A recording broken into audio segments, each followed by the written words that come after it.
Mantan istri Dausmini tak masalah dicap pelakor settingan, lebih seram anak gak makan. Mantan istri Dausmini, Yunita Lestari, menceritakan aib masa lalunya yang pernah melakoni settingan. Hal ini dilakukan oleh mantan istri Dausmini demi untuk menyambung hidup. Melalui akun TikToknya, mantan istri Dausmini ini mengaku pernah pura-pura menjadi pelakor. Alasan utama Yunita Lestari melakukan hal itu karena masalah ekonomi. Pada saat itu, cerita Yunita, kondisi ekonominya sangat sulit setelah resmi bercerai dari Dausmini. Yunita menyadari jika dirinya akan dicap sebagai pelakor saat menerima tawaran settingan itu.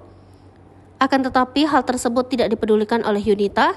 Pada saat itu di pikirannya hanya bagaimana dirinya bisa mendapatkan uang untuk biaya hidup anaknya.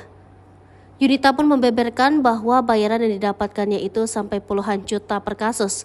Ia pun akan mendapatkan uang tambahan jika ada skenario tambahan. Ia pun menceritakan bahwa pernah pura-pura pacaran dengan bule yang mempunyai istri, dan istri dari bule tersebut pada saat itu baru ingin menerbitkan lagu di dunia hiburan. Meski saat itu cukup memalukan, Yunita mengaku saat ini telah kapok dan tak ingin melakukan settingan lagi. Yunita kini bersyukur telah diberikan pekerjaan yang halal untuk bisa menghidupi keluarganya.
Download Tribun X sekarang, menghadirkan lokal menjadi Indonesia.